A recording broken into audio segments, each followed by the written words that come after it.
awa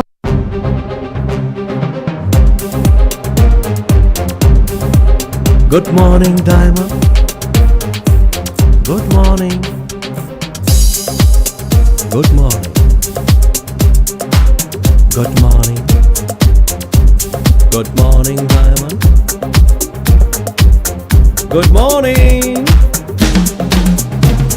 Good morning, Diamond. Adom na tabi di channel asi 91.2 MHz ta sandok chariba Manipur की इहान हान बा अदुगुमलबा community radio service के good morning diamond की programme असगी खुथांगदा नुंगतिगी फोंगलिबा पाउसे खना नैनबा अमदी मियांगी पुंगनिंगदा फाउबिरपा पुंगनिंगी वखलोनबु अखोय मयाम खना नैनदुना तानामिनबगी अदुगुमलबा अखनबा प्रोग्राम हाउजिक लेजरे अदोंगी दमक्ता डायमंड रेडियो ना संदोकचरी good morning Diamond good morning Good morning. Good morning, Diamond. Good morning.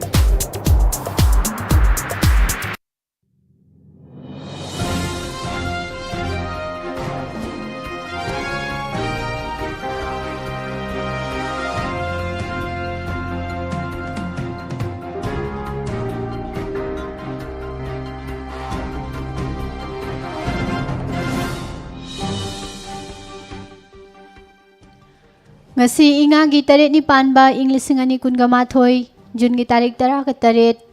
sagol se numit asigi ahan bada maru oiba pausing jiri lambida truck singdagi namduna sel laure mifam pangthoktuna sintha lepnana ba khanakhre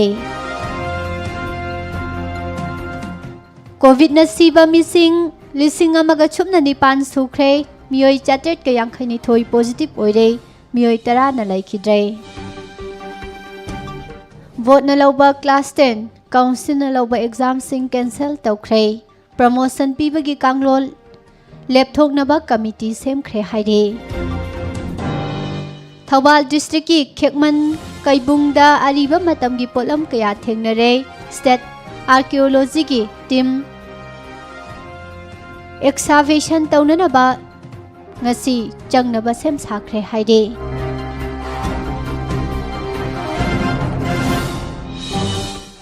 The Great June Uprising Unity Day thoramgi sem saba loikre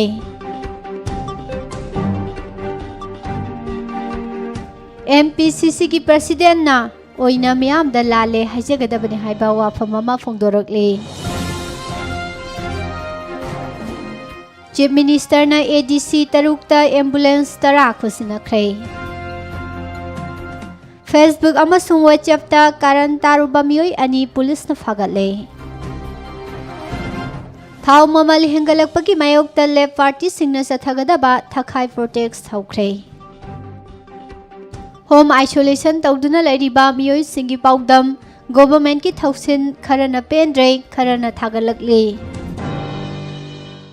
Gari hura lamba MR personnel ama phagat pangamkhre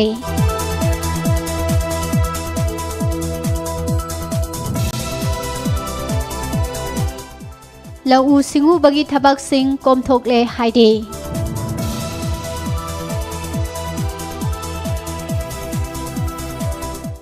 Hangam thauga acha thau atai gayan sinaba thingkhre Mayek naiba amadi rani fida semdok liba miyoi singi mathakta action laukhalu haina desamgi maikaidagi phongdorakle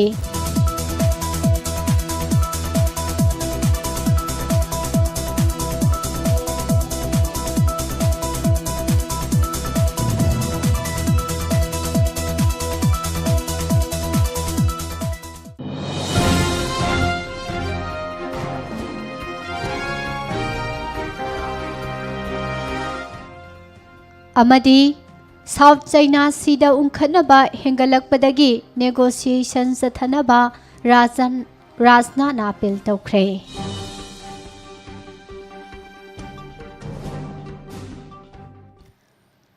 Good morning Diamond ki thorom tabi riba singbo pusparani laishram na taram noksari hauzik maru oiba pausing sandok na pijari ꯃꯅꯤꯄꯨꯔꯒꯤ ꯂꯩꯖꯔꯤꯕ ꯑꯀꯛꯅꯕ ꯂꯥꯏꯐꯂꯥꯏꯟꯁꯤꯡ ꯑꯣꯏꯔꯤꯕ national ꯍꯥꯏꯋꯦꯁꯤꯡꯒꯤ ꯃꯅꯨꯡꯗ ꯑꯃ ꯑꯣꯏꯔꯤꯕ national highway number 30-7 Imphal Jiribam ꯂꯝꯕꯤꯗ ꯄꯣꯠꯆꯩꯁꯤꯡ ꯄꯨꯊꯣꯛ ꯄꯨꯁꯤꯟ ꯇꯧꯔꯤꯕ ꯇ꯭ꯔꯛ ꯗ꯭ꯔꯥꯏꯚꯔꯁꯤꯡꯗꯒꯤ ꯅꯝꯗꯨꯅ ꯅꯣꯡꯃꯩ ꯆꯤꯡꯗꯣꯜꯗ ꯇꯣꯉꯥꯟ ꯇꯣꯉꯥꯟꯕ ꯇꯦꯛꯁ ꯃꯈꯜ 3 ꯏꯐꯣꯡ ꯐꯣꯡꯅ ꯂꯧꯈꯠꯂꯛꯄꯒꯤ ꯃꯥꯌꯣꯛꯇ हाईवे असिदा चलिबा ट्रक ड्राइवर सिंगी अपुनबा मिफम अमा पांगथोक्तुना मखोइदगी सेल नमदुना लौबगी थवोंग असि गवर्नमेंट की माइकेदगी खुद थिंगजिलक्तुना अथिंगबा पीद्रबा नत्रगा लौहंदनबगी थबक पाइखत्रगदी ट्रक सिंग चेनबा लेपननबगी मतांगदा खनख्रे प्रेसना फंगबा पाउगी मतुंग इना हाईवे असिदा चलिबा ट्रक सिंगदगी टैक्स नि हाइदुना नमदुना लौरिबा टैक्स मखल सिंग असि रोड टैक्स गोडाउन टैक्स अमसुंग गेट पास की सेल सिंगनी हाइरिबा टैक्स सिंग असि असिगिदमक चार्ज तौदुना लौरिबा सेनफम सिंगना ट्रक अमममदा लुपा 500 दगी लुपा 2,000 फावबगी मनुंगदा लौई हाइरे अदुगा नमदुना सेल लौबगी थबक असिना कोविड-19 पेंडेमिक की सेकेंड वेव की साथीरबा लाइसत मायोकनबा हौरखिबगी मनुंगदगी था अनिरोमगी ममांगदगी लौबा हौरखिबनी ट्रक सिंग असिदगी नमदुना टैक्स मखल सिंग असि लौरिबा दोंमै पाइबा मियोय सिंग असिना सिंगदा ऑपरेट तौबा लालहौलुप अमगी मियोय सिंगनी हाइरे मखोइना चथरकलिबा थवोंग सिंग असिना हाईवे असिदा चतुना मणिपुरगी मपानदगी मखल कयागी पोलम सिंग सिंगसिलकलिबा ट्रक ड्राइवर सिंगदा डीजल की ममल वांखलकपगी मथक्ता अहेनबा लाइन एक्सपेंडिचर हेन चलहले पोचई थना हाबलबा ट्रक सिंगना इम्फाल तमना लेपतना लाकदबा मखोइगी खोंगचतसु थेंखांग खरदा अपनबा अमसुंग अयेतपा पीरे थवोंग सिंग असिना मायोकना फम थोक्तबा खुदोंग चादबा सिंग मायोकना हले हाईवे असिदा चेलिबा ट्रक ड्राइवर सिंगना मायोकना रकलिबा मखोइदगी नमदुना सेल लौबगी थवोंग सिंग असिगी मायोकता ngarang जिरीबाम डिस्ट्रिक्ट हेडक्वार्टर दा लेबा Food Corporation of India FCI godown मनाक्ता All Jiribam Road Transport and Drivers Union AJRTDU गी ओइबा मसिगी ड्राइवर सिंगना सरुक याबा मिफम अमसु पांगथोखरे हाइरी नमदुना टैक्स लौबगी थबक सिंग चेंग सिंगबा ट्रक सिंगदना हेना मायोकनरकलिबा असिगी मतांग सिंग यावना मिफम असिना कुपना खनरबा मतुंगदा वारेप सिंग लौखी मिफम असिदा सरुक याखिबा यूनियन असिगी प्रेसिडेंट M तोम बाबूना फोंदोखिबदा नेशनल हाईवे नंबर 30-7 की परिंगदा हौखिबा था अनिरोमगी ममांगदगी हौरक्तुना गोडाउन टैक्स अमदी गेट पासना सिंगबगी मथक्ता चहीगी ओइबा टैक्स फावबा लौखलकलिबा सिगी मतंगदा मणिपुर गवर्नमेंटना अथुबा मतमदा मिजेंग संगबियु हौजिक जिरीबामदा लैरिबा पोचै थना यावरबा ट्रक सिंग असि इम्फालगी दमक महौसागुम लाक्लगनी करीगुम्बा ट्रक ड्राइवर सिंगदगी नमदुना सेल लौबगी थौदोक सिंग असिगी मतंगदा गवर्नमेंट की माइकेदगी लौखतफम थोकपा थबक सिंग लौखलक्त्रगदी मतुंगदा ट्रेन दा पुरकपा मणिपुर की इम्फाल तमना थिलकदबा पोलम सिंग मखोइगी अहांगबा ट्रक सिंगदा मखा ताना load तौहल्लरोय हाइखी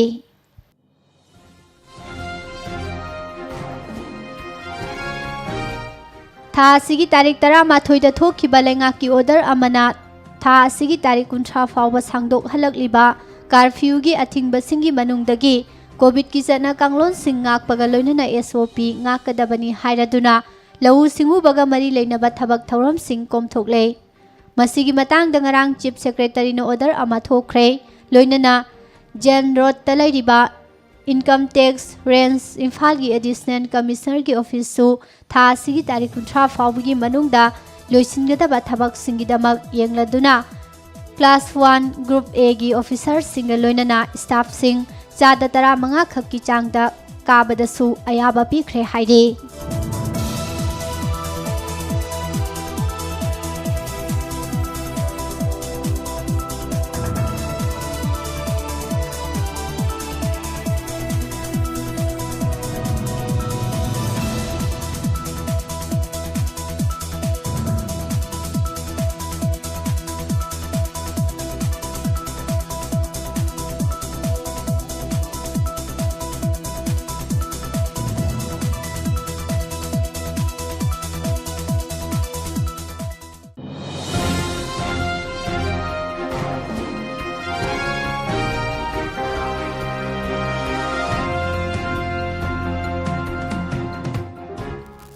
Mahausaꯒum tha sigi tarik 19 da pangthokadoriba adungai kumja ing 2002 da Manipur gi ngamkhai kaiba yaroi haibagi ihauda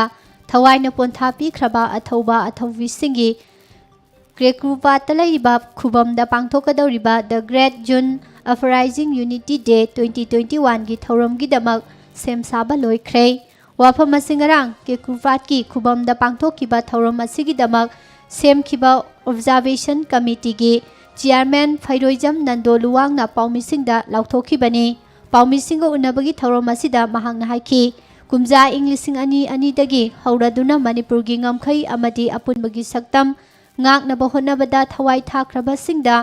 ikai khumnaba utuna makhoigi mafamda haikalekat tamduna ningsing thorom chahi khudingi pangthoktuna lakli IM ga tongnarakpa ceasefire Nagaland khakta da chatnaramba adugi wangmada akaknaba ngamkhai leitana chatnaragani hairakpa aduna Manipur miyamgi apunba kaihallakani haibagi damakta khongjang adu sangsinkhibani khongjang adugi manungda mapungoina June gi tarik 19 da athauba athaubi kyana thawaina pontha pikhi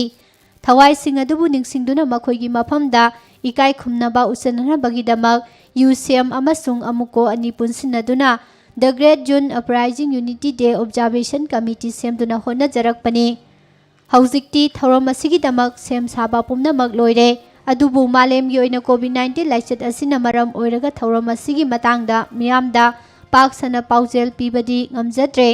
adubu awangba thakta thauba thaubisingi mafamda committee asina mahut sinduna ikai khumnaba uchagani haina phongdorakli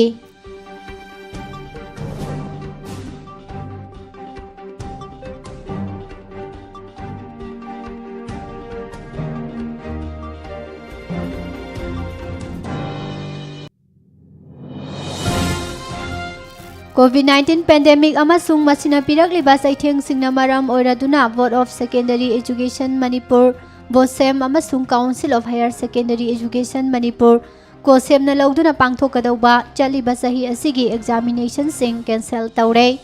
wafam asingarang All Secretariat talaiba Education Minister S Rajen gi conference hall da pangthokiba paumisingo unabagi thorom amada minister na lauthokibani examination sing asi Minister na cancel taure haibaga loinana masigi matangda mari leinaba order sing BOSEM amasung KOSEM gi maikaidagi thoklagani haiki Minister na phongdokhibada pandemic asina sector ayamba sohalakpadagi education sector asisu maruoiba ama oirakhi adubu board amasung council na lauduna pangthokadoriba exam sing taugadra natraga tauroidra haibagi matangda warep launaba honabada araiba oikhide adubu lengang na stakeholder sing local educationists amasung experts singa kupna khanaraba matungda class 10 11 amasung 12 ki examination sing asi cancel taunanaba warep laukhibani haiki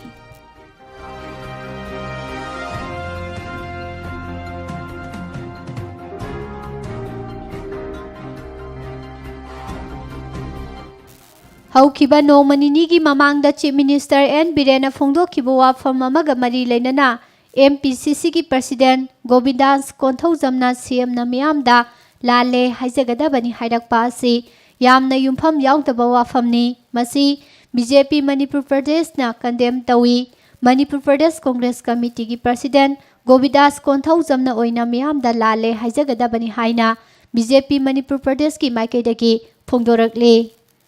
Hiram asiga mari lainana media da thadorokpa video amada BJP Manipur Pradesh ki Vice President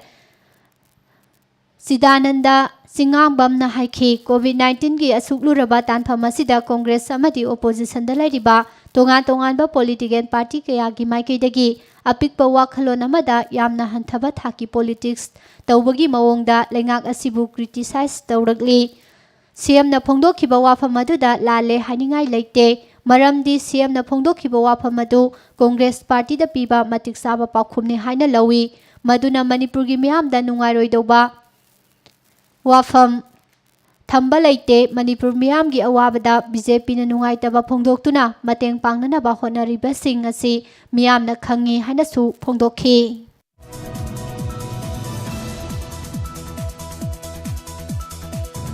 Manipur lengangna state asigi health sector gi infrastructure sting semgalakpagi saruk ama oina Autonomous District Council ADC tarukta Basic Life Support Ambulance tara khusinakre.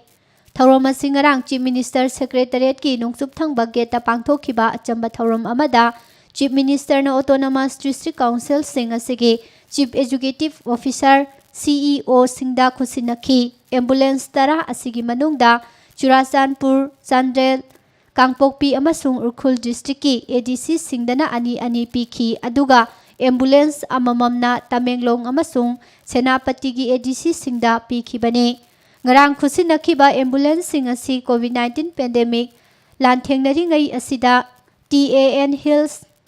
Department ki funding dagi leibani. Department asigi maikei dagi basic life support taranithoi amadi advanced life support ambulance taruk puna taraganipan order taukhibani. Ahanba phase ki oina ambulance tara asi lakhibaga loinana Tamenglong amasung Senapati gi BLS ambulance ani amadi ADC singi ambulance taruk tha sigi kunga mangada yoraklaba yai hainasu Chief Minister na makha tana phongdokhi. Kanglai imagi haiba wahai sing sina hauraga akamba wahai singna samtharakpa sasinaba Facebook account amadagi mari samnaraktuna Gyan Loksing Kauba WhatsApp group ama faba semlaga Manipuri gi nupi singbu opsin photo na singba phajada ba wahai wata singna caption tharaga upload tawrubada chenabani haiba naha ani cyber crime police station na phagatuna kota puthoklaba matungda numit marini gi custody remand lawkhre. CCPS na farba miyoi singa sinambol kongkham makha lekai 1 number 8 tagi konjengbam ibotombi Khabagi machanupa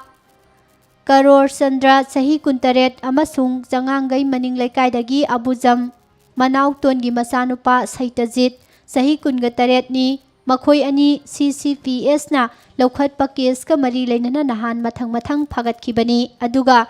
ngarang CGM Imphal West ki kota police custody remand player tawraduna puthorakhibani. Makhoi ani gi manungdagi Karor Chandra di Police ki remand bu objection tawraduna bail pibinanaba haijarakhi. Adubu court asigi APP M Jamuna na tawrakhiba submission taraba matungda court na makhoi ani bu police custody da remand pikhibani.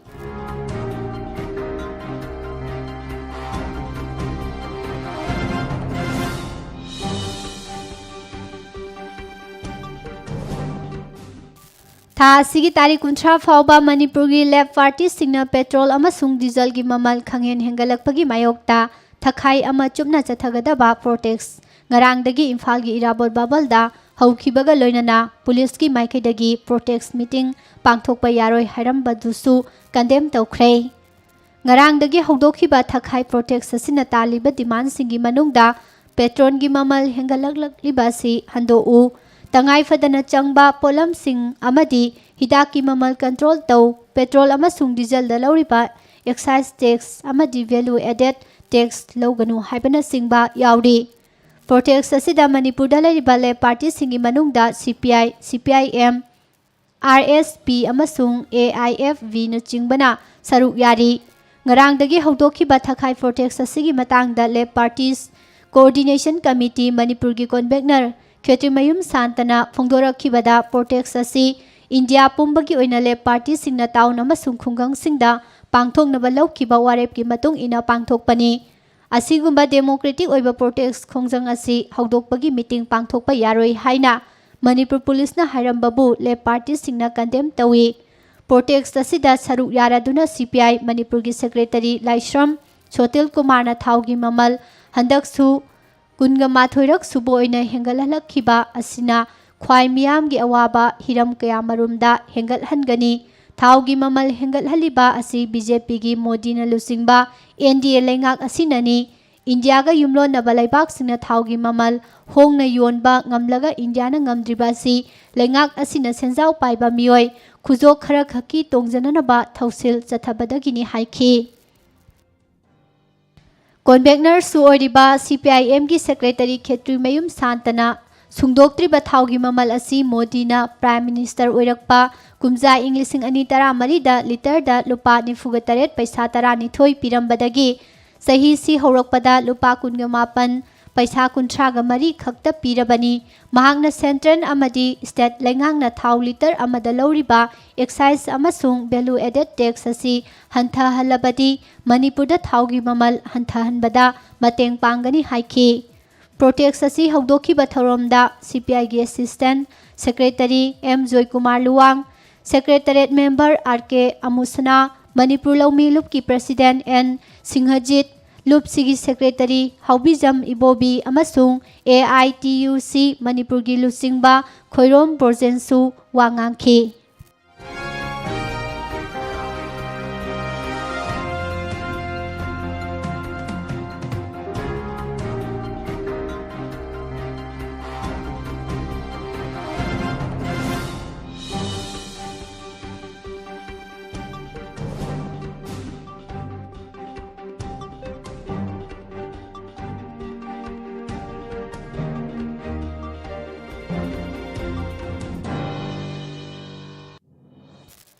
ngalingay matamda lamdam asida chatnaramba lupung thonbagi chatnabi da sisinaramba polam sing oigani haina chingnaba ariba matamgi polam kaya Thoubal district ki manung chana leiba khekman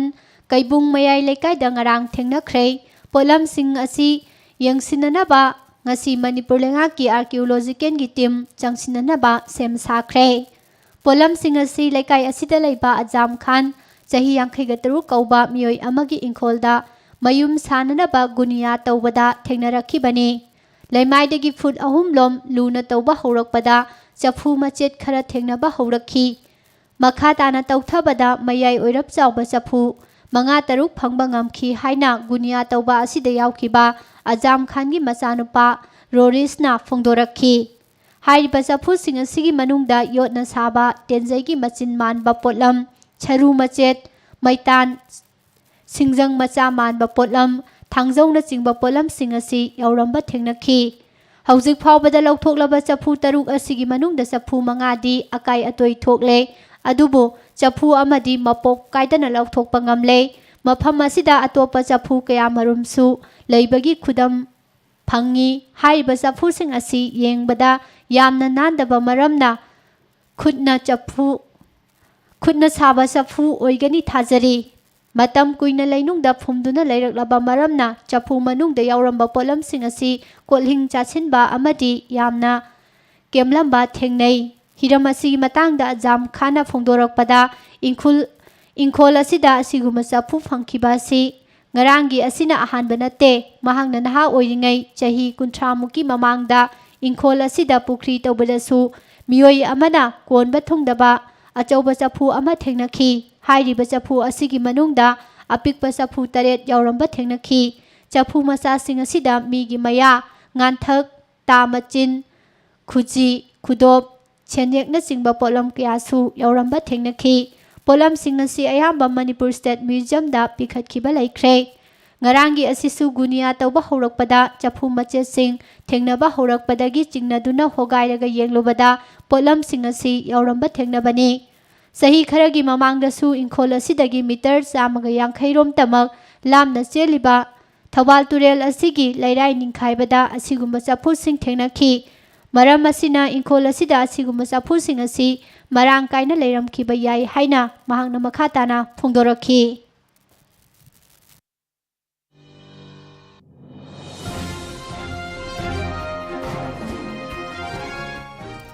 tongan ba polam singdagi sungba acha thauda hangam thau yansilaga semba jun nipan amadi masigi matungda sungba thausing kaithelda yonbada athingba thamle haina Manipur lenga ki additional food safety commissioner su oriba Directorate of Health Services Dr. K Rajona memorandum ama thokre memorandum asigi matung ina state asida lairiba food business operator sing amadi miyamna jun ginipan amadi masigi matungda sungba hangam thau yawba multi source edible vegetable oil sing pawasi makhatana pijari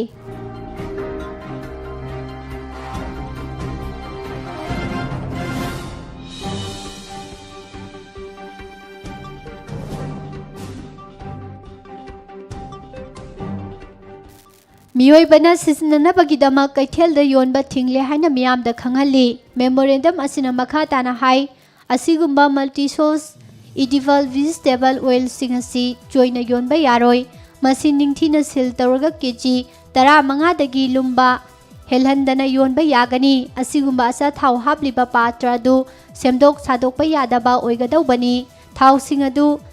ꯌꯥꯟꯁꯤꯟꯅꯔꯤꯕ ꯊꯥꯎ ꯑꯗꯨꯒꯤ ꯀꯃꯟ ꯑꯣꯏꯕ ꯃꯤꯡ ꯅꯠꯇ꯭ꯔꯒ generic ꯑꯣꯏꯕ ꯃꯤꯡꯗ ꯌꯣꯟꯕ ꯌꯥꯔꯣꯏ ꯑꯃꯗꯤ ꯃꯜꯇꯤ ꯁꯣꯔꯁ ꯏꯗꯤꯕꯜ ꯚꯤꯖꯤꯇꯦꯕꯜ ꯑꯣꯏꯅ ꯌꯣꯟꯒꯗꯧꯕꯅꯤ꯫ ꯊꯥꯎꯁꯤꯡ ꯑꯗꯨ ꯌꯣꯟꯅꯕ ꯁꯤꯜ ꯇꯧꯕ ꯃꯇꯝꯗ ꯑꯦꯗꯃꯥꯔꯛ ꯁꯔꯇꯤꯐꯤꯀꯦꯁꯟ ꯌꯥꯎꯅ ꯇꯧꯔꯕ ꯃꯇꯨꯡꯗ ꯌꯣꯟꯒꯗꯧꯕꯅꯤ꯫ ꯃꯁꯤ ꯐꯨꯗ ꯁꯦꯐꯇꯤ ꯑꯦꯟड ꯁ꯭ꯇꯦꯟꯗꯔꯗꯁ ꯄ꯭ꯔꯣꯍꯤꯕꯤꯁꯟ ꯑꯦꯟड ꯔꯦꯖꯤꯁꯇ꯭ꯔꯦꯁꯟꯁ ꯑꯣꯟ ꯁꯦꯜꯁ ꯊꯥꯔꯗ ꯑꯦꯃꯦꯟꯗꯃꯦꯟꯠ ꯔꯦꯒꯨꯂꯦꯁꯟꯁ 2021ꯒꯤ ꯃꯇꯨꯡ ꯏꯟꯅ ꯂꯧꯈꯠꯀꯗꯕꯅꯤ ꯍꯥꯏꯅꯁꯨ ꯄꯜꯂꯤ꯫ ꯄꯟꯕ ꯌꯥꯕꯗꯤ ꯍꯪꯒꯥꯝ ꯊꯥꯎꯒ ꯑꯇꯩ ꯑꯆꯥꯊꯥꯎꯒ ꯌꯥꯟꯁꯤꯟꯅꯕ ꯑꯁꯤ ꯆꯠꯂꯤꯕ ꯆꯍꯤ ꯑꯁꯤꯒꯤ ꯃꯥꯔꯆꯀꯤ ꯇꯥꯔꯤꯛ 9ꯗ ꯐꯁ ꯍꯥꯏꯅ ꯊꯣꯛꯈꯤꯕ ꯅꯣꯇꯤꯐꯤꯀꯦꯁꯟ ꯑꯃꯒꯤ ꯃꯇꯨꯡ ꯏꯟꯅ ꯖꯨꯟꯒꯤ 9ꯗꯒꯤ ꯊꯤꯡꯈ꯭ꯔꯕꯅꯤ꯫ ꯃꯁꯤꯒ ꯃꯔꯤ ꯂꯩꯅꯅ ꯂꯩꯕꯥꯛ ꯑꯁꯤꯗ ꯂꯩꯔꯤꯕ ꯁ꯭ꯇꯦꯠꯁꯤꯡꯒꯤ ꯀꯃꯤꯁꯅꯔ, ꯐꯨꯗ ꯁꯦꯐꯇꯤ ꯑꯃꯗꯤ ꯁꯦꯟꯇ꯭ꯔꯦꯜ ꯂꯥꯏꯁꯦꯟꯁꯤꯡ ꯑꯣꯊꯣꯔꯤꯇꯤꯅ ꯗ꯭ꯔꯥꯏꯕ ꯑꯃꯗꯤ ꯏꯟꯁꯄꯦꯛꯁꯟ ꯆꯠꯊꯅꯅꯕ ꯈꯪꯍꯜꯂꯛꯈꯤꯕꯁꯨ ꯂꯩꯈ꯭ꯔꯕꯅꯤ ꯍꯥꯏꯔꯤ꯫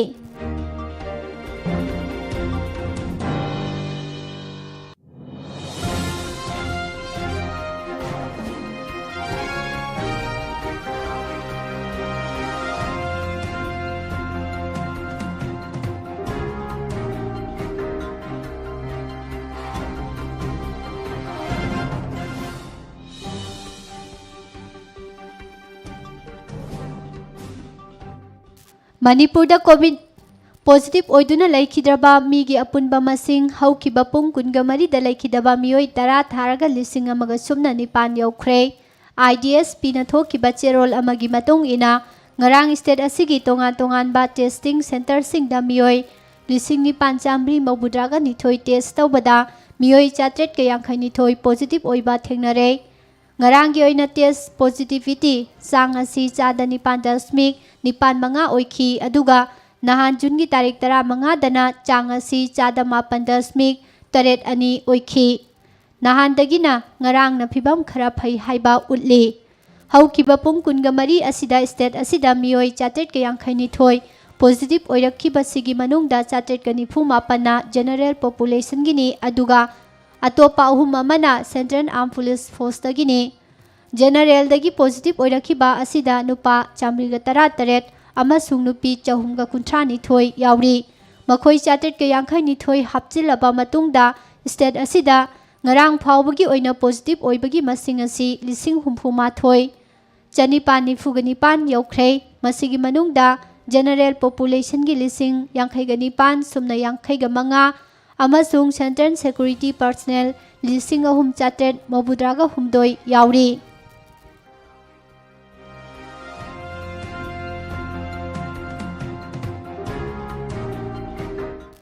ꯃꯤꯇꯩ ꯅꯨꯄꯤꯁꯤꯡꯒꯤ ꯐꯤꯖꯦꯠ ꯂꯩꯇꯦꯡꯗ ꯏꯅꯥꯛ ꯈꯨꯟꯕ ꯀꯜꯆꯔꯒꯤ ꯐꯤꯖꯦꯠ ꯑꯣꯏꯔꯤꯕ ꯐꯅꯦꯛ ꯃꯌꯦꯛ ꯅꯥꯏꯕ ꯑꯃꯁꯨꯡ ꯔꯥꯅꯤ ꯐꯤꯕꯨ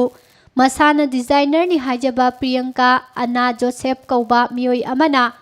ꯐꯤꯖꯦꯠ ꯑꯁꯤꯕꯨ ꯂꯥꯟꯅ ꯋꯥꯍꯟꯊꯣꯛ ꯄꯤꯕ ꯃꯑꯣꯡꯗ ꯁꯦꯝꯗꯣꯛ ꯁꯥꯗꯣꯛꯂꯒ ꯁꯣꯁꯤꯌꯦꯜ ꯃꯤꯗꯤꯌꯥꯗ ꯊꯥꯒꯠꯂꯤꯕ ꯑꯁꯤꯒꯤ ꯃꯊꯛꯇ ꯃꯅꯤꯄꯨꯔ ꯂꯩꯉꯥꯛꯅ ꯑꯦꯛꯁꯟ ꯂꯧꯈꯠꯀꯗꯕꯅꯤ ꯍꯥꯏꯅ Democratic Student Alliance of Manipur ꯗꯦꯁꯥꯝꯅ ꯐꯣꯡꯗꯣꯔꯛꯂꯤ꯫ ꯍꯤꯔꯝ ꯑꯁꯤꯒꯤ ꯃꯇꯥꯡꯗ ꯗꯦꯁꯥꯝ ꯃꯌꯥꯏꯂꯣꯏꯁꯪꯒꯤ ꯖꯦꯅꯔꯦꯜ ꯁꯦꯀ꯭ꯔꯦꯇꯔꯤ ꯂꯩꯁꯥꯡꯊꯦꯝ ꯂꯝꯌꯥꯟꯕ ꯃꯤꯇꯩꯅ ꯈꯨꯌꯦꯛ ꯄꯤꯗꯨꯅ ꯊꯥꯗꯣꯔꯛꯄ ꯆꯦꯔꯣꯜ ꯑꯃꯗ ꯂꯝꯗꯝ ꯑꯁꯤꯒꯤ ꯀꯜꯆꯔꯒꯤ ꯐꯤꯖꯦꯠ ꯑꯣꯏꯔꯤꯕ ꯃꯤꯇꯩ ꯐꯅꯦꯛ ꯃꯌꯦꯛ ꯅꯥꯏꯕ ꯑꯃꯁꯨꯡ ꯔꯥꯅꯤ ꯐꯤꯕꯨ ꯄ꯭ꯔꯤꯌꯪꯀꯥ ꯑꯟꯅꯥ ꯖꯣꯁꯦꯐ ꯀꯧꯕꯤ ꯅꯨꯄꯤ ꯑꯃꯅ ꯃꯤꯅꯤ ꯁ꯭ꯀꯔꯠ, ꯀꯣꯠ ꯑꯃꯁꯨꯡ ꯀꯨꯔꯇꯥ ꯑꯣꯏꯅ ꯁꯦꯝꯗꯣꯛꯂꯒ ꯁꯦꯠꯄ ꯆꯥꯕꯒꯤ ꯁꯛꯇꯝꯁꯤꯡ ꯁꯣꯁꯤꯌꯦꯜ ꯃꯤꯗꯤꯌꯥꯗ ꯋꯥꯏ ꯆꯥꯏꯔꯛꯂꯤꯕ ꯑꯁꯤ ꯗꯦꯁꯥꯝꯅ ꯑꯀꯟꯕ ꯃꯑꯣꯡꯗ ꯀꯟꯗꯦꯝ ꯇꯧꯏ꯫ ꯊꯧꯑꯣꯡ ꯑꯁꯤ ꯂꯝꯗꯝ ꯑꯁꯤꯒꯤ ꯀꯜꯆꯔꯕꯨ ꯃꯁꯛ ꯈꯪꯗꯕ ꯑꯃꯗꯤ ꯏꯀꯥꯏ ꯈꯨꯝꯅꯗꯕꯅꯤ ꯍꯥꯏꯅ ꯂꯧꯏ꯫ ꯀꯜꯆꯔꯒ ꯁꯥꯒꯣꯟꯅꯔꯤꯕ ꯃꯔꯨꯑꯣꯏꯕ ꯐꯅꯦꯛ ꯃꯌꯦꯛ ナꯏꯕ ꯑꯃꯁꯨꯡ ꯔꯥꯅꯤ ꯐꯤ ꯑꯁꯤ ꯁꯦꯠꯄ ꯏꯟꯕꯒꯤ ꯃꯑꯣꯡ ꯃꯇꯧ ꯑꯃꯗꯤ ꯃꯇꯝ ꯅꯥꯏꯔꯒ ꯁꯤꯖꯤꯟꯅꯔꯤꯕꯅꯤ꯫ ꯗꯤꯖꯥꯏꯅꯔꯁꯤꯡꯅ ꯃꯇꯝ ꯃꯇꯝꯒꯤ ꯑꯍꯣꯡꯕ ꯃꯈꯜꯒꯤ ꯐꯤꯖꯦꯠꯀꯤ ꯂꯩꯇꯦꯡꯗ ꯑꯍꯣꯡꯕ ꯁꯦꯝ ꯁꯥꯕꯗ ꯇꯔꯥꯝꯅ ꯑꯣꯛꯏ ꯑꯗꯨꯕꯨ ꯀꯜꯆꯔꯒ ꯁꯥꯒꯣꯟꯅꯔꯤꯕ ꯐꯤꯖꯦꯠ ꯂꯩꯇꯦꯡꯁꯤꯡꯕꯨ ꯂꯩꯕꯥꯛ ꯃꯤꯌꯥꯝꯗ ꯂꯥꯟꯅ ꯎꯍꯟꯅꯅꯕ ꯃꯑꯣꯡꯗ ꯊꯕꯛ ꯇꯧꯔꯛꯄꯁꯤꯗꯤ ꯈꯛ ꯌꯥꯕ ꯉꯝꯂꯣꯏ꯫ ꯐꯅꯦꯛ ꯍꯥꯏꯕꯁꯤ ꯃꯤꯇꯩꯁꯤꯡꯒꯤꯗꯤ ꯌꯥꯝꯅ ꯊꯥꯖꯅꯕ ꯑꯃꯒ ꯂꯣꯏꯅꯅ ꯍꯤꯔꯝ ꯀꯌꯥꯗ ꯃꯔꯨ ꯑꯣꯏꯅ ꯁꯤꯖꯤꯟꯅꯕꯒꯤ ꯋꯥꯔꯤ ꯂꯩꯖꯔꯤꯕꯅꯤ꯫ ꯃꯃꯥꯒꯤ ꯐꯅꯦꯛ ꯃꯆꯦꯠꯅ ꯃꯆꯥꯁꯤꯡꯕꯨ ꯑꯋꯥꯐꯝꯗꯒꯤ ꯉꯥꯛꯊꯣꯛꯏ ꯍꯥꯏꯕ ꯐꯥꯎꯕ ꯂꯩꯔꯤꯕꯅꯤ꯫ ꯃꯤꯇꯩ ꯈꯛꯇ ꯃꯤꯇꯩ ꯄꯥꯡꯒꯜꯁꯤꯡꯒꯤꯁꯨ ꯐꯅꯦꯛ ꯃꯌꯦꯛ ꯅꯥꯏꯕ ꯑꯁꯤ ꯀꯜꯆꯔꯒꯤ ꯐꯤꯖꯦꯠ ꯂꯩꯇꯦꯡ ꯑꯣꯏꯔꯤꯕꯅꯤ꯫ ꯃꯁꯥꯅ ꯃꯁꯥꯕꯨ ꯗꯤꯖꯥꯏꯅꯔꯅꯤ ꯍꯥꯏꯖꯕ ꯄ꯭रिꯌꯪꯀꯥ ꯑꯅꯥ ꯖꯣꯁꯦꯐꯅ ꯆꯠꯊꯔꯛꯂꯤꯕ ꯊꯧꯑꯣꯡ ꯑꯁꯤ ꯃꯤꯇꯩ ꯐꯨꯔꯨꯞꯀꯤ ꯀꯜꯆꯔꯕꯨ ꯀꯔꯦꯝ ꯀꯊꯥꯏꯅꯕ ꯑꯃꯁꯨꯡ ꯏꯀꯥꯏ ꯈꯨꯝꯅꯗꯕ ꯑꯁꯤ ꯀ꯭ꯔꯥꯏꯝꯅꯤ꯫ ꯑꯊꯨꯕꯗ ꯃꯍꯥꯛꯅ ꯃꯤꯌꯥꯝ ꯈꯪꯅ ꯂꯥꯜꯂꯦ ꯍꯥꯏꯖꯒꯗꯕꯅꯤ ꯍꯥꯏꯔꯤ꯫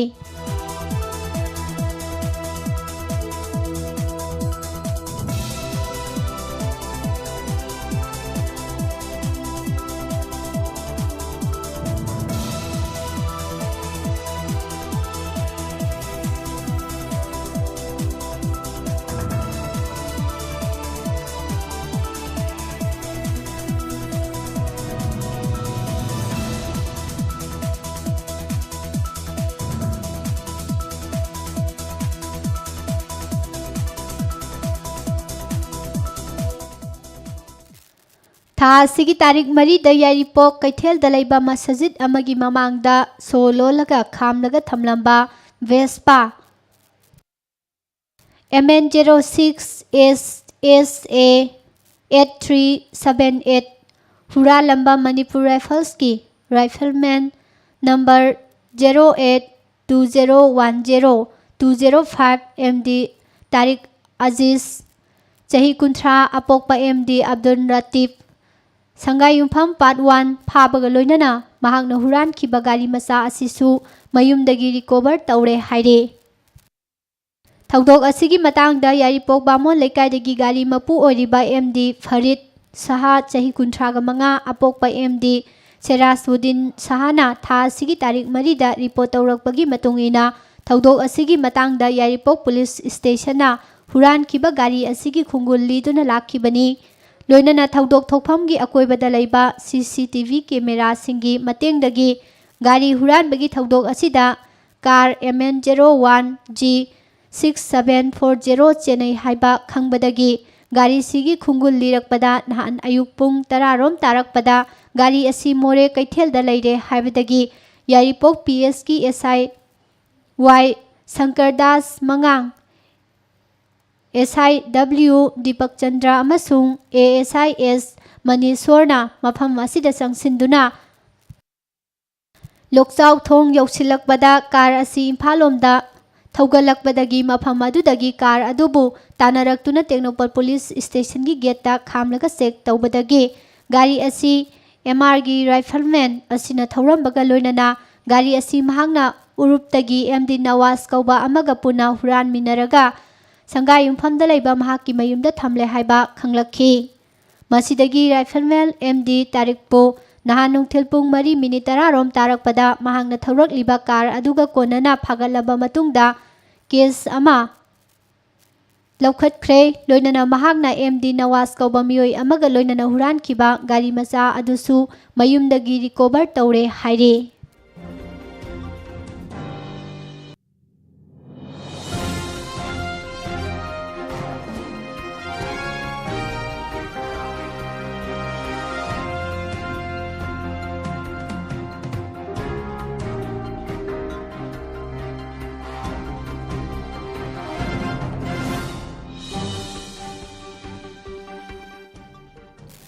COVID-19 ꯂꯩꯅꯥ ꯂꯥꯏꯆꯠ ꯃꯔꯛ ꯑꯁꯤꯗ ꯐꯥꯔꯃꯔ ꯀꯌꯥꯅ ꯃꯈꯣꯏꯒꯤ ꯂꯧ ꯏꯪꯈꯣꯜꯗ ꯊꯥꯖꯕ ꯃꯅꯥ ꯃꯁꯤꯡ ꯎꯍꯩ ꯋꯥꯍꯩ ꯀꯌꯥ ꯌꯣꯟꯐꯝ ꯂꯩꯇꯕꯗꯒꯤ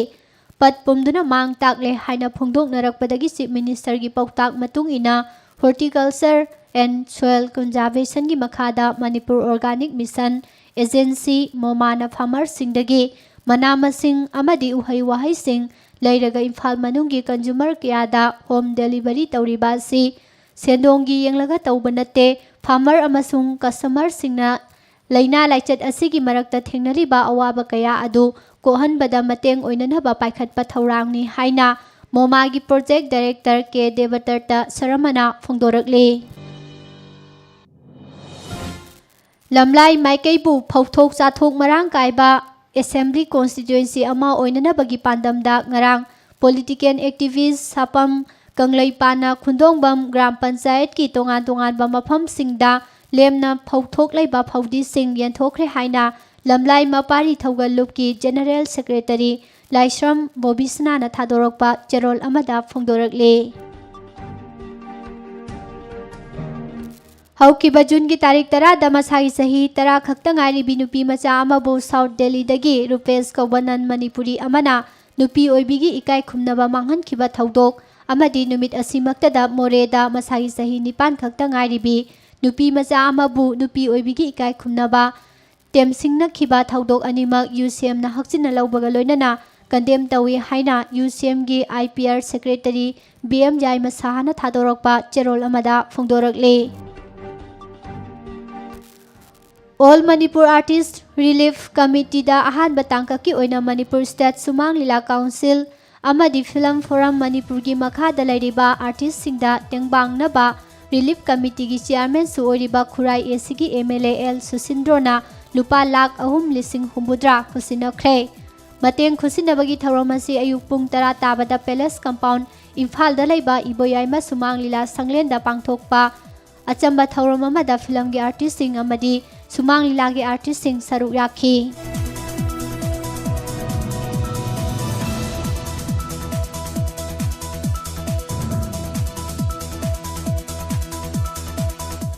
ꯍꯧꯖꯤꯛ ꯖꯤꯔꯤꯕꯥꯝꯒꯤ ꯔꯦꯜꯋꯦ ꯁ꯭ꯇꯦꯁꯟꯗ ꯊꯝꯂꯛꯂꯤꯕ ꯍꯥꯔ ꯌꯨꯔꯤꯌꯥ ꯕꯦꯒꯁꯤꯡ ꯉꯁꯤ ꯅꯤꯅꯤ ꯍꯨꯝꯅꯤꯒꯤ ꯃꯅꯨꯡꯗ ꯆꯤꯡꯕ ꯂꯣꯏꯔꯒꯅꯤ ꯍꯥꯏꯅ ꯑꯦꯒ꯭ꯔꯤꯀꯜꯆꯔ ꯗꯤꯄꯥꯔꯠꯃꯦꯟꯠꯀꯤ ꯗꯥꯏꯔꯦꯛꯇꯔ KH ꯂꯥꯟꯃꯅꯤꯅ ꯐꯣꯡꯗꯣꯔꯛꯂꯤ꯫ ꯀꯛꯆꯤꯡ ꯗꯤꯁꯇ꯭ꯔꯤꯛꯀꯤ ꯀꯣꯚꯤꯗ ꯚꯦꯛꯁꯤꯅꯦꯁꯟ ꯁꯦꯟꯇꯔ ꯑꯃ ꯑꯣꯏꯔꯤꯕ ꯀꯛꯆꯤꯡ ꯑꯦꯁꯦꯝꯕ꯭ꯂꯤ ꯀꯣꯟꯁꯇꯤꯇ꯭ꯌꯨꯑꯦꯟꯁꯤꯒꯤ ꯃꯅꯨꯡ ꯆꯟꯅ ꯂꯩꯕ ꯄꯂꯦꯟ ꯄ꯭ꯔꯥꯏꯃꯥꯔꯤ ꯍꯦꯜꯊ ꯁꯦꯟꯇꯔꯗ ꯉꯔꯥꯡ ꯆꯠꯊꯈꯤꯕ ꯆꯍꯤ 19ꯗꯒꯤ 94 ꯐꯥꯎꯕꯒꯤ ꯃꯤꯑꯣꯏꯁꯤꯡꯒꯤ ꯑꯣꯏꯕ ꯃꯥꯁ ꯚꯦꯛꯁꯤꯅꯦꯁꯟꯒꯤ ꯊꯕꯛ ꯊꯧꯔꯝꯁꯤꯡꯉꯔꯥꯡ ꯀꯛꯆꯤꯡ ꯑꯦꯁꯤꯒꯤ MLA ꯃꯌꯥꯡꯂꯝꯕꯝ ꯔꯥꯃꯦꯁꯣꯔꯅ ꯍꯛꯊꯦꯡꯅꯅ ꯆꯠꯇꯨꯅ ꯌꯦꯡꯁꯤꯟꯈ꯭ꯔꯦ꯫ ꯌꯦꯡꯁꯤꯟ ꯈꯣꯡꯆꯠ ꯑꯁꯤꯗ MLAꯅ ꯚꯦꯛꯁꯤꯟ ꯀꯥꯞꯄꯗ ꯂꯥꯛꯈꯤꯕ ꯃꯤꯌꯥꯝꯒ ꯍꯛꯊꯦꯡꯅꯅ ꯋꯥꯔꯤ ꯁꯥꯗꯨꯅ ꯄꯨꯛꯅꯤꯡ ꯊꯧꯒꯠꯄꯒ ꯂꯣꯏꯅꯅ ꯃꯊꯧ ꯇꯧꯔꯤꯕ ꯗꯣꯛꯇꯔ ꯅꯔꯁ ꯑꯃꯗꯤ ꯃꯦꯗꯤꯀꯦꯜ ꯁ꯭ꯇꯥꯐꯁꯤꯡ ꯂꯣꯏꯅꯅ ꯀꯣꯚꯤꯗ ꯇꯥꯛꯁ ꯐꯣꯔꯁꯀꯤ ꯃꯤꯑꯣꯏꯁꯤꯡꯕꯨ ꯄꯨꯛꯅꯤꯡ ꯊꯧꯒꯠꯈꯤ꯫ ꯂꯣꯏꯅꯅ ꯚꯦꯛꯁꯤꯅꯦꯁꯟ ꯀꯦꯝꯞ ꯑꯁꯤꯗ ꯁꯔꯨꯛ ꯌꯥꯔꯝꯕ ꯑꯁꯥ ꯑꯅꯤꯗ ꯏꯟꯁꯦꯟꯇꯤꯚ ꯑꯦꯋꯥꯔꯗ ꯑꯃꯗꯤ ꯇꯥꯛꯁ ꯐꯣꯔꯁꯀꯤ ꯃꯤꯑꯣꯏꯁꯤꯡꯗ ꯐꯨꯔꯤꯠ ꯈꯨꯠꯁꯤꯟꯅꯈꯤ꯫ BJP ꯂꯩꯉꯥꯛꯀꯤ ꯁꯦꯕꯥ ꯍꯤ ꯁꯪꯒꯊꯟ ꯊꯧꯔꯝꯒꯤ ꯁꯔꯨꯛ ꯑꯃ ꯑꯣꯏꯅ ꯉꯔꯥꯡ ꯀꯛꯆꯤꯡ ꯑꯦꯁꯦꯝꯕ꯭ꯂꯤ ꯀꯣꯟꯁꯇꯤꯇ꯭ꯌꯨꯑꯦꯟꯁꯤꯗ ꯍꯥꯡꯂꯤꯕ ꯀꯝꯃꯨꯅꯤꯇꯤ ꯍꯣꯝ ꯑꯥꯏꯁꯣꯂꯦꯁꯟ ꯁꯦꯟꯇꯔꯁꯤꯡ ꯀꯣꯚꯤꯗ ꯀꯤꯌꯔꯤꯡ ꯁꯦꯟꯇꯔꯁꯤꯡ ꯑꯃꯗꯤ ꯋꯥꯕꯒꯥꯏ ꯑꯦꯁꯤꯒꯤ ꯋꯥꯕꯒꯥꯏ ꯍꯥꯌꯔ ꯁꯦꯀꯦꯟꯗꯔꯤꯗ ꯍꯥꯡꯂꯤꯕ ꯀꯝꯃꯨꯅꯤꯇꯤ ꯍꯣꯝ ꯑꯥꯏꯁꯣꯂꯦꯁꯟ ꯁꯦꯟꯇꯔꯗ MP ꯂꯩꯁꯦꯝꯕ ꯁꯅꯥꯖꯥꯎꯕ ꯑꯃꯗꯤ MLA ꯃꯌꯥꯡꯂꯝꯕꯝ ꯔꯥꯃꯦꯁꯣꯔꯅ ꯀꯣꯏꯅ ꯆꯠꯇꯨꯅ ꯌꯦꯡꯁꯤꯟꯕꯒ ꯂꯣꯏꯅꯅ ꯊꯛꯅꯕ ꯏꯁꯤꯡ, ꯃꯥꯛꯁ ꯑꯃꯗꯤ ꯁꯦꯅꯤꯇꯥꯏꯖꯔꯁꯤꯡ ꯈꯨꯗꯣꯜ ꯄꯤꯈ꯭ꯔꯦ ꯍꯥꯏꯔꯤ꯫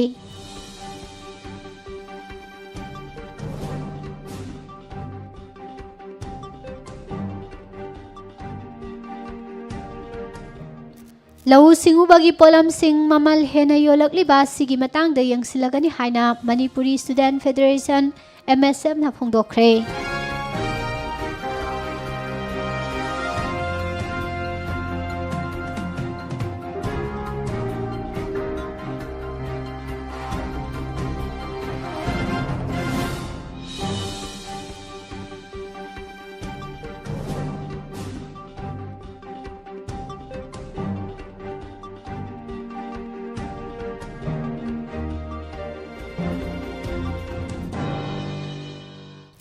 Regional Institute of Medical Sciences RIMSꯗ ꯂꯥꯌꯦꯡꯗꯨꯅ ꯂꯩꯔꯤꯕ ꯀꯛꯆꯤꯡ ꯇꯨꯔꯦꯜ ꯋꯥꯡꯃ ꯃꯅꯥꯔꯩ ꯄꯔꯦꯡꯗ ꯂꯩꯕ ꯃꯣꯏꯔꯥꯡꯊꯦꯝ ꯄ꯭ꯔꯦꯝꯒꯤ ꯑꯃꯠꯇ ꯄꯣꯛꯆꯕ ꯃꯆꯥꯅꯨꯄꯥ ꯕ꯭ꯂꯗ ꯀꯦꯟꯁꯔꯅ ꯅꯥꯗꯨꯅ ꯂꯩꯔꯤꯕ ꯑꯁꯤꯗ ꯀꯛꯆꯤꯡ ꯆꯥꯛ ꯈꯛꯀꯤ ꯏ-ꯄꯥꯎ WhatsApp ꯒ꯭ꯔꯨꯞꯀꯤ ꯃꯦꯝꯕꯔꯁꯤꯡꯅ ꯈꯥꯏꯒꯠꯅꯗꯨꯅ ꯂꯨꯄꯥ 12,395ꯒꯤ ꯇꯦꯡꯕꯥꯡ ꯄꯤꯈ꯭ꯔꯦ ꯍꯥꯏꯔꯤ꯫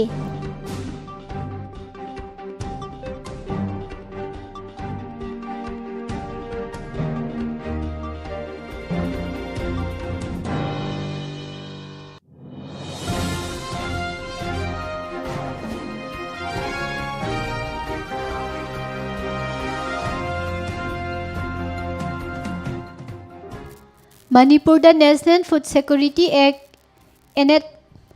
NFSA ꯑꯃꯁꯨꯡ Pradhan Mantri Garib ꯀल्याꯟ ꯑꯟꯅ Yojana PMGKAY gi cheng chak yeliba fair price shop ki agent pumnamakna EPOS device sizinnagadabani hairi hiram asigi matangda Manipur government ki joint secretary CAFNPD na office memorandum ama ngarang thokre fair price shop agent pumnamakna EPOS device asi sungsoi soidana sizinnahananaba district supply officer DSO singda yathang pinanabagidamak deputy commissioner da khanghanbaga loinana DSO singnasu athuba matamgi manungda agent singda EPOS sizinnadaba yadabagi arubadu wakhal tahanba program sing sinnanabasu khanghalakli loinana agent singi honorarium pibagi matangdasu EPOS sizinnadabagi makha pongani haiba wafamsu memorandum asida palle fair price shop singna cheng chak yenbagi thabak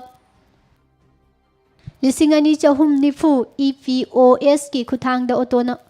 automation taukhrabasu agent singna EPOS sizinnabagi thabak asi peningai oidri khudna yenbagi thabak chathaduna lairi adubu India government ati Manipurda NFSA amasung PMGKAY gi cheng yenbagi thabakta EPOS device sizinnabra haibadu monitor tawduna lairi hairi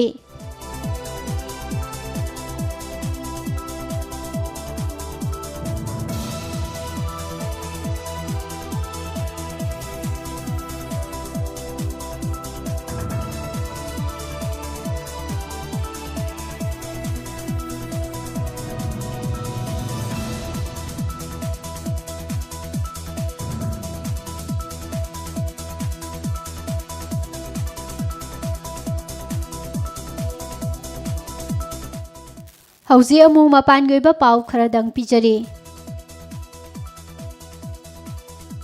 micro blogging platform Twitter na chief compliance officer ama haple haina laukthokraba matung mathangi numit yumjakaisada Union Electronics and IT Minister Ravi Shankar Prasad na US ta base tawa company asina anoba guidelines sing ngakte haikre South China Sea ungkhanaba hengalakpaga loinana lamdam asigi leibaksing amasung ataida nungnangba hengalakpadagi Defense Minister Rajnath Singh na Call of Conduct ki matangda mari leinaba party singi marakta negotiation chathabana lamdam asida afaba phibam lakhangani haikre Uttar Pradesh na COVID-19 pandemic ki ani suba web mai pakna laksan bangamle haina set asigi additional chief secretary information Navneet Sehgal claim tawkhre Thamoi songningai oiraba thaudok amada yumsa kaisagi ayukta Gujarat ki Anand district ta car amaga truck amaga mamai thengjinabada angang ani yauna imung amagi mioi mapan laikhidre Social media posting na sandorakli batonga buyaning da bauladuna central government na India gi indigenous COVID-19 vaccine Covaxin da pokpada ngairiba natraga pokpa kuidriba sanaugi seram yaude haina yumjakaisa numita sengdokre ministry asina hai India gi COVID vaccine Covaxin gi composition gi matangda social media post kharana vaccine asida pokpa kuidriba sanaugi seram yawi haina ingit piri posting asina miyamda lairiba fake sing seranana uhalle haina su phongdorakle Center ki watho oiraba farm law ahum ki mayok talomi singna sangsiliba khongjanggi laibak kari oigadage khanbada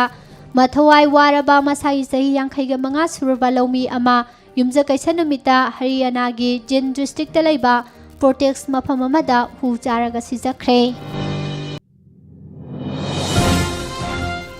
Tamil Nadu Police Force ki elite wing oiriba Tamil Nadu CVCIV police na watho oiraba Guru Siva Shankar Baba New Delhi dagi fagat pangamkre Safe Style Guru asi mahaki residential school da tamliba minor ama yauna hanagi mahairoi kharana makhoibu mangna molest tawki haina complain tawbadagi lotki bani Siva Shankar Baba na Chennai gi matai da thangba charukta Sushil Hari International Residential School ama chalai school asiga ꯍꯧꯖꯤꯛꯀꯤ ꯑꯃꯁꯨꯡ ꯍꯥꯟꯅꯒꯤ ꯃꯍꯩꯔꯣꯏꯁꯤꯡꯅ ꯃꯍꯥꯛꯀꯤ ꯃꯊꯛꯇ complain ꯇꯧꯔꯛꯈꯤꯕꯅꯤ꯫ Tamil ꯅꯥꯗꯨꯒꯤ ration card holder ꯄꯨꯝꯅꯃꯛꯇ ꯂꯨꯄꯥ 4,000 ꯑꯃꯨꯛ ꯍꯟꯅ ꯆꯦꯡ ꯀꯦꯖꯤ 15ꯒ ꯂꯣꯏꯅꯅ ꯄꯤꯔꯒꯅꯤ ꯍꯥꯏꯅ ꯁ꯭ꯇꯦꯠ ꯑꯁꯤꯒꯤ ꯆꯤꯐ ꯃꯤꯅꯤꯁꯇꯔ M.K. ꯁ꯭ꯇꯦꯂꯤꯟꯅ ꯌꯨꯝꯁꯀꯩꯁ ꯅꯨꯃꯤꯠꯇ ꯂꯥꯎꯊꯣꯛꯈ꯭ꯔꯦ꯫ ꯑꯟꯙ꯭ꯔ ꯄ꯭ꯔꯗꯦꯁ ꯄꯨꯂꯤꯁꯀꯤ ꯑꯦꯂꯤꯠ ꯒ꯭ꯔꯦꯍꯥꯎꯟ ꯇꯤꯝ ꯑꯃꯒꯤ ꯑꯣꯄꯔꯦꯁꯟ ꯑꯃꯗ ꯑꯊꯤꯡꯕ ꯊꯝꯈ꯭ꯔꯕ CPI ꯃꯥꯑꯣꯏꯁꯀꯤ ꯃꯦꯝꯕꯔ 3 ꯍꯥꯠꯄ ꯉꯝꯈ꯭ꯔꯦ꯫ COVID-19ꯒꯤ ꯑꯍꯨꯝꯁꯨꯕ ꯋꯦꯕ ꯂꯥꯛꯄ ꯃꯇꯝꯗ ꯗꯣꯛꯇꯔꯁꯤꯡ ꯑꯃꯁꯨꯡ ꯅꯔꯁꯁꯤꯡꯒꯤ ꯗꯤꯔꯦꯛꯁꯟꯗ ꯍꯦꯜꯊ ꯑꯦꯁꯤꯁꯇꯦꯟꯠꯁꯤꯡꯒꯤ ꯑꯣꯏꯅ ꯊꯕꯛ ꯇꯧꯕ ꯌꯥꯅꯕ ꯗꯦꯜꯂꯤ ꯒꯣꯚꯔꯟꯃꯦꯟꯠꯅ ꯅꯍꯥ ꯑꯣꯏꯔꯤꯕ ꯃꯤꯑꯣꯏ 5,000 ꯇ꯭ꯔꯦꯅꯤꯡ ꯄꯤꯔꯒꯅꯤ ꯍꯥꯏꯈ꯭ꯔꯦ꯫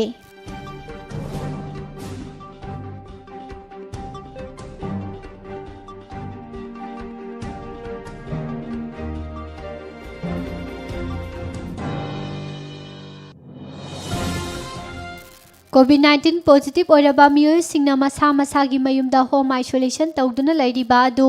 ꯑꯐꯕ ꯈꯣꯡꯊꯥꯡ ꯑꯃꯅꯤ꯫ ꯑꯗꯨꯝ ꯑꯣꯏꯅꯃꯛ ꯍꯣꯁꯄꯤꯇꯥꯜꯗ ꯂꯩꯔꯤꯕ ꯐꯦꯁꯤꯂꯤꯇꯤ ꯑꯗꯨꯒ ꯃꯥꯟꯅꯅ ꯍꯥꯏꯕꯗꯤ ꯃꯁꯥꯒꯤ ꯇꯣꯉꯥꯟꯕ ꯀꯥ ꯑꯃꯁꯨꯡ ꯇꯣꯉꯥꯟꯕ ꯇꯣꯏꯂꯦꯠ ꯂꯩꯇꯕ ꯌꯨꯝꯒꯤ ꯃꯤꯑꯣꯏꯁꯤꯡꯒꯤ ꯑꯣꯏꯅꯗꯤ ꯃꯈꯥ ꯇꯥꯅ ꯃꯌꯨꯝꯗ ꯍꯣꯝ ꯑꯥꯏꯁꯣꯂꯦꯁꯟ ꯇꯧꯕ ꯌꯥꯔꯔꯣꯏ ꯍꯥꯏꯅ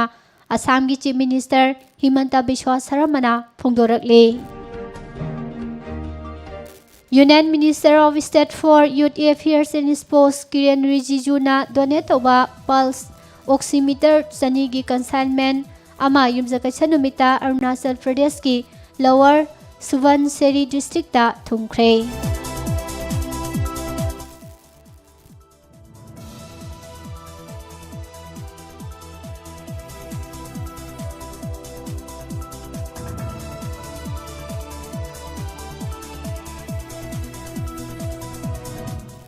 COVID-19ꯒꯤ ꯑꯅꯤꯁꯨꯕ ꯋꯦꯕꯇ ꯂꯩꯕꯥꯛ ꯄꯨꯝꯕꯒꯤ ꯑꯣꯏꯅ ꯄꯨꯟꯅ ꯗꯣꯛꯇꯔ 890 ꯂꯩꯈꯤꯗꯕꯒꯤ ꯃꯅꯨꯡꯗ ꯑꯋꯥꯡ ꯅꯣꯡꯄꯣꯛ ꯂꯝꯗꯝꯒꯤ ꯗꯣꯛꯇꯔ 13 ꯌꯥꯎꯈꯤ ꯍꯥꯏꯅ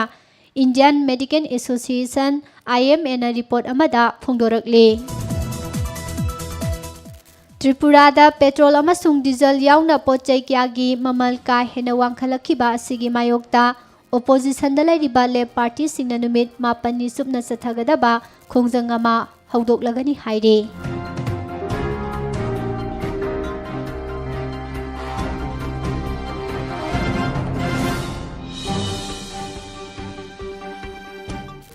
इथियोपियागी गवर्नमेंट फोर्ससिंगा पुल्लगा टिग्रे रीजनदा खुलाई पाइबा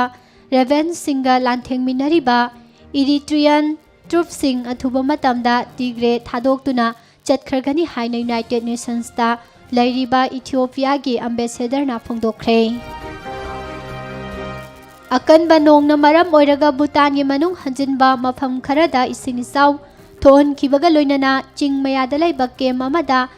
अहिंग याइरेखिबा मियोय 10 लैखिद्रे अदुगा 5ना असोक अपन नंगहनख्रे। अमरोमदा युमथंगनरिबा लैबाक नेपालदसु इसिंग इचावना मरम ओइरगा मियोय 8 थीबा फंखिद्रे हाइना ऑथोरिटीसिंगी माइकैदगी फोंदोखरे। नॉर्थ कोरियादा चही असिगी ओइना इकोनॉमीगी फिवम फगतलबसु ममांग सहीदा थोखिबा साइक्लोन अमदी कोविड पेंडेमिकना मरम ओइरगा चानबा पोलमसिंग मरांग कायना फंगलक्तबदगी मियाम मिपाइबा पोंगनरे हाइना नॉर्थ कोरियागी लुसिंगबा किम जोंग अन्ना फोंदोखरे।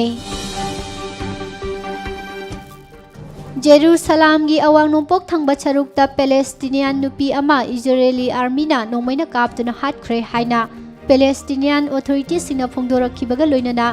थवोंग असिबु अकनबा मवोंगदा यानिंगदबा फोंदोकनरकले। US दा कोरोना वायरस ना मियोय 1,03,000 हेना सिहनखिबगा लोइनना मालेमगी ओइना कोविड-19 लैना लाइचना मी ख्वाइदगी यामना सिहनबा लैबाक ओइरबसु वैक्सीनेशन प्रोग्राम दा खोंजेल यांगसिलकबगा लोइनना कोविड-19 लाइचत तपना तपना लाक्सिनबा ngamlakle हाइना US president Joe Biden ना फोंदोरकले। जेनेवादा ngarangdagi pangthokpa hokhiba G7 summit da US president Joe Biden amasung mahaka phammanaba Russian president Vladimir Putin ga ahan boina unakhibaga loinana amana amada ikai khumnaba unakre। Colombia gi ngamkhai saruk talaiba Kakutada laiba military base amada car bomb ama pokhaibagi thodokta yamdrabada miyoi 36 asok apan nangle. Mexico gi awang nongpok thangba sarukta laiba highway amada bus ama control ngamhodabadagi lambi gi nakalda laiba road median da thengzilaba matung mathak makha onbagi thodokta miyoi 12 laikhidabaga loinana miyoi 10 na asok apan nangle hairi.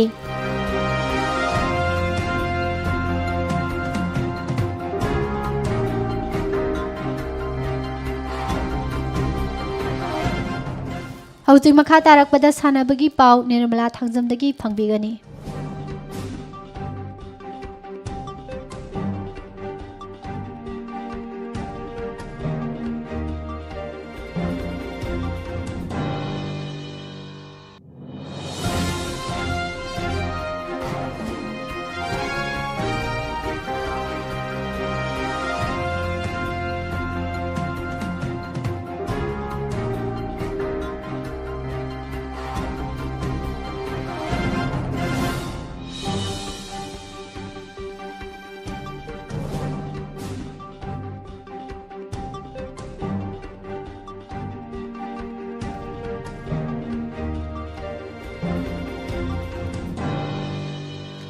Housing makha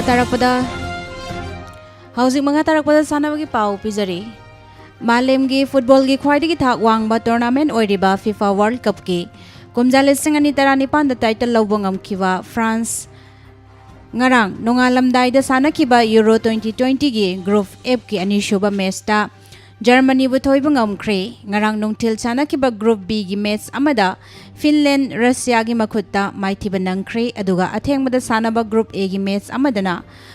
Wales na Turkey bu maithiba pikre.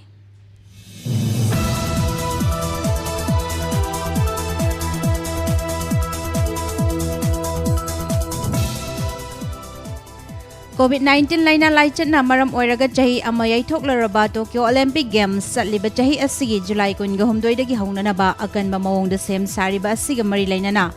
Japan laingakna Games asida laibak adugi babok sing mityeng tabi yagani natraga yaroi haibagi aroiba warep ama athubada lawgani haina media da Japan laingaki maikaidagi fongdokre.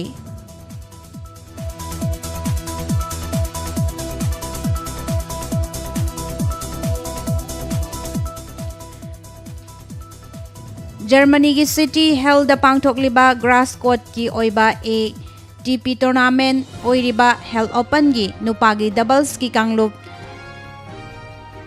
tapai India gi Pierre Ho Rohan Bopana amasung Divis Saran quarter final yobangam kre tournament aduda India gi Freer Horan Rohan Bopana amasung Divis Saran seeding fangdana saruk yakhibani hairi.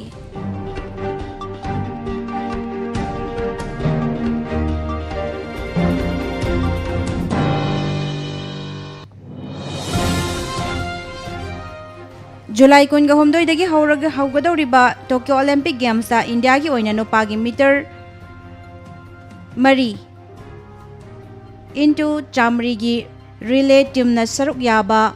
ngamnabagi damak akanba mawongda hotnaduna tha asigi kunga mathoida Punjab ki Patiala da pangthokadoriba Indian Grass Prix gi mari shuba athletic competition da aroiba oina hotnaduna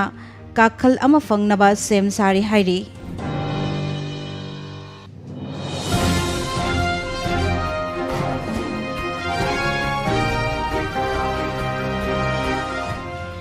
England ki football club Watford English Premier League ki cup ama oiriba Tottenham Hotspur da defender ama oina sanaramba Danny Rose ka chahi anigi oiba contract khuyak piduna mathangi season da club asida sanaragani hairi. Sahi asigi ahum suba Grand Slam tennis tournament oiriba England da pangthokadaba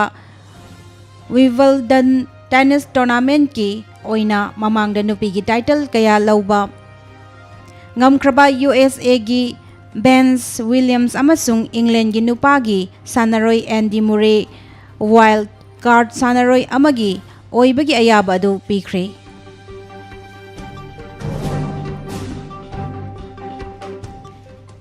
India की ममांगदा नुपागी hockey team की coach ओइरमलाबा रोलेन ओलमेंसना फोंदोरकपदा जुलाई 19 Japan की टोक्योदा पांगथोकदौरिबा Olympic games असिदा medal फंगबा याबा लेबाक मंगागी मनुंगदा India सु अमनी हाइख्रे अमदी जुलाई 19 हौगदौरिबा Tokyo Olympic games की दमकता qualify ओइरबा India की table tennis सानरोई सिंगना Haryana की सोनीपत सिटीदा नुमित 18 की ओइबा अखन्नबा game अदुदा सरुक यादुना मेडल फंगनबगी अकनबा खोंजंगदा सेम सागदौरी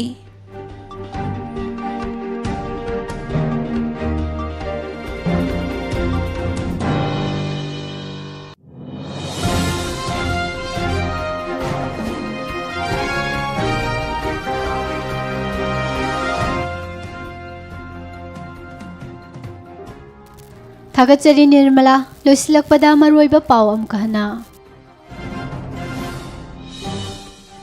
जिरी लंबिदा ट्रक सिंगदगी नमदुना सेल लौरे मिफम पांगथोक्तुना सिंथा लेपननबा खनख्रे कोविड नसीबा मिसिंग लिसिंग अमगा सुमना निपान सुरे मियोई 892 पॉजिटिव ओइरे मियोई 10 न लैखिद्रे बोर्ड न लौबा क्लास 10 काउंसिल न लौबा एग्जाम सिंग कैंसल तौख्रे प्रमोशन पीबगी कांगलोन लेपथोकनबा कमिटी सेमख्रे हाइरे थौबाल डिस्ट्रिक्ट की खेमन कैबुंगदा अरीबा मतम की पोलम कया थेंगनरे स्टेट आर्कियोलॉजी की टीम एक्सकवेशन तौनबा ngasi mafam asida changchinanaba sem sakhre hairi The Great June Uprising Unity Day gi thoram pangthongnanaba sem saba loire hairi MPCC की president ओइना मियाम दा लाले हाइजगदौबनी हाइबा वाफम अमा फोंदोरकले थाव ममल हेंगलकपगी मायोक्ता ले पार्टी सिंगना चथगदबा थखाई प्रोटेस्ट ngarangdagi हौख्रे Facebook अमसुंग WhatsApp ता कारण तारुबा मियोय अनि फागत पंगमले हाइरे चीफ मिनिस्टर ना ADC तरुक ता एम्बुलेंस तरा खुसिनख्रे लौ सिंगु बगी थबक सिंग कोमथोकले हाइरे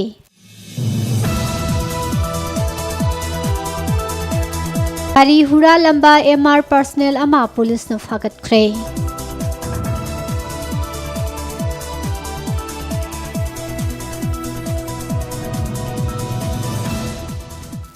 हंगाम थाउगा अचा थाउ अतैगा यानसिनबा थिंख्रे अमदी मयेक नाइबा अमदी रानी फिदा सेमदोकलिबा मियोय सिंगी मथक्ता एक्शन लौखलु हाइना देसामगी माइकेदगी फोंदोरकले पाउसिंग असिगा लोइनना हौजिकी ओइनदी नुक्तिगी फोंगलिबा पाउसे सिंगदगी लौथोकजबा मरु ओइबा पाउसिंग मियामदा पिजबा लोइसिनजरी ताबिदिबा सिंगबो अमुका हना पुष्परानी लाइश्रमना